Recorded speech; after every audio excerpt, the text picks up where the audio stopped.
नमस्कार and hello everyone, my name is Sonal Kapoor and I am a vastu consultant. मैं आज आपके लिए एक बहुत ही सुंदर ब्यूटीफुल स्टोरी लेके आई हूँ जो कि है वास्तु पुरुष के बारे में। जब भी घर की एक नींव डल रही होती है, फाउंडेशन बन रही होती है, चाहे ऑफिस की हो चाहे घर की हो, तो नींव जब बनती है तो उस वक्त वहां पे वास्तु पुरुष जो है विराजमान हो जाते हैं। वहां क्यों विराजमान होते हैं? क्योंकि ब्रह्मा जी ने उनको ये वरदान दिया था। और कैसे वरदान दिया, उस कहानी को मैं आपसे अब शेयर करने जा रही हूँ। बहुत समय पहले दो लोगों के बीच में युद्ध हुआ, दो टीम्स के बीच में युद्ध हुआ। एक टीम थी शिवजी भोले की और दूसरी थी असुरों की, अंधकासुर की। बहुत समय तक उनमें मल्लयुद्ध चलता रहा, यानी कि वो युद्ध जिसमें अस्त्र शस्त्र तो नहीं थे बल्कि हाथों से ही लड़ाई हो रही थी। और जब वो लोग थक गए, आपस में लड़ते लड़ते कोई परिणाम नहीं निकल रहा था, तो उनके शरीर से जो कुछ पसीने की बूंदें थी वो धरती पे गिरी। उन पसीने की बूंदों से एक बड़ा विराट भयानक सा पुरुष उत्पन्न हुआ। देवता समझने लगे कि ये असुरों की तरफ से है और असुर लोग समझने लगे ये देवता औरों की तरफ से है।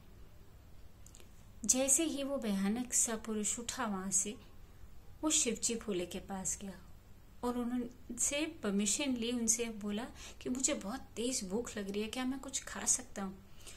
तो शिवजी भोले तो हैं ही हमारे भोले भंडारी, उन्होंने कहा हाँ, जो मन हो खा लो। जैसे ही वो खाने लगा, क्योंकि वो एक विराट भयानक सा दानव सा था, तो उसके रास्ते में जो भी आता गया वो खाता गया, चाहे वो इंसान, पेड़ पौधे, धरती का कोई हिस्सा। इसे देखकर देवता लोग और असुर लोग दोनों ही डर गए और उसको पकड़ के ब्रह्मा जी के पास ले गए। तो ब्रह्मा जी ने जब ये सुना और देखा कि उनकी सारी बनाई हुई सृष्टि खराब हो रही है, तो उन्होंने कहा कि ऐसा कैसे चलेगा, मैं तुम्हें एक उपाय बताता हूँ, एक सुझाव देता हूँ कि ऐसे अगर तुम करते रहे सारी सृष्टि तो खत्म हो जाएगी। तुम कल क्या खाओगे, आगे के दिन क्या खाओगे अगर तुम एक ही दिन में सारी धरती खत्म कर जाओगे सृष्टि? तो वो सोचने लगा। फिर जो सुझाव उन्होंने दिया, उन्होंने उसको बताया कि अगर ऐसा हो जाए कि तुम्हारे रोज के खाने का इंतजाम हो जाए और साथ ही साथ लोग तुम्हारी पूजा भी करने लगे इस धरती पे, तो क्या तुम्हें वो मंजूर है? वो भयानक सा पुरुष सोचने लगा पहले और फिर मान गया। तो ठीक है, उन्होंने कहा आज से तुम मेरे मानसिक पुत्र हो और मैं तुम्हें जिस घर में भी भेजूंगा वहां पे तुम्हारी पूजा की जाएगी। वो विराट सा पुरुष खुश हो गया और फिर ब्रह्मा जी ने देवताओं को और असुरों को ये कहा कि आप इसको धरती पे धक्का दीजिए और धरती पे इस तरीके से धक्का देना है कि जो उनका फेस है धरती की तरफ होना चाहिए, यानी कि औंधे मुंह, उल्टा होके ये गिरे धरती पे जाके, और उनका मुख जो है वो उत्तर पूर्व की तरफ होना चाहिए और पैर जो है नृत्य कोण की तरफ, यानी कि साउथ वेस्ट में होने चाहिए। जैसे ही ये वहां पे गिरेंगे तो आप देवता लोग और असुर लोग इसके ऊपर विराजमान हो जाइएगा।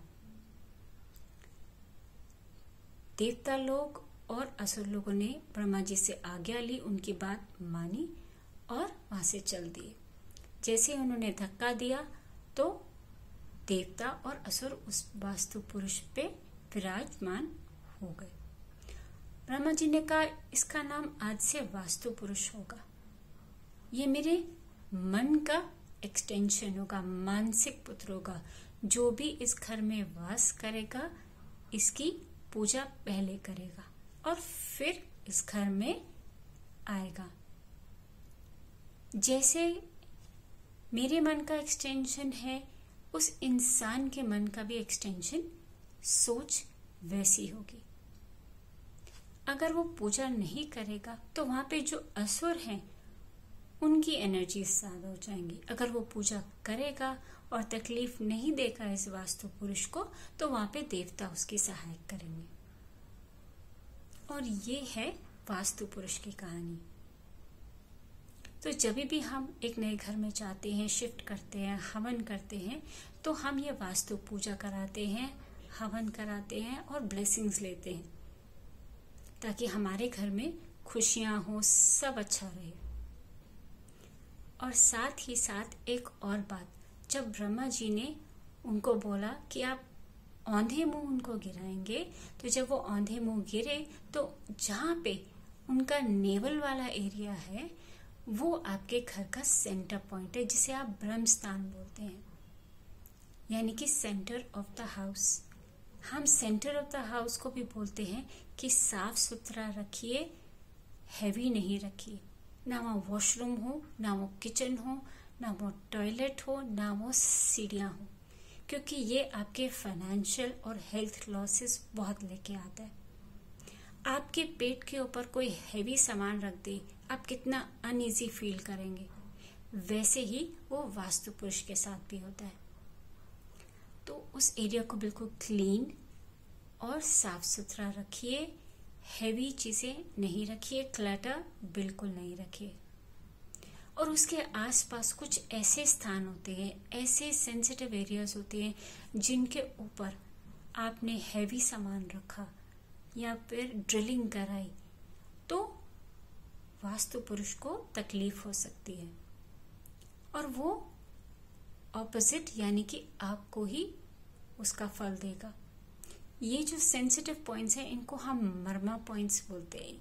ये हमें तब पता चलता है जब आप हमसे अपना नक्शा शेयर करते हैं, और उसकी जरूरत भी आपको तब पड़ती है जब आपको बहुत पेन हो रहा होता है कहीं पे, तो वो उसका नक्शा सेपरेट होता है।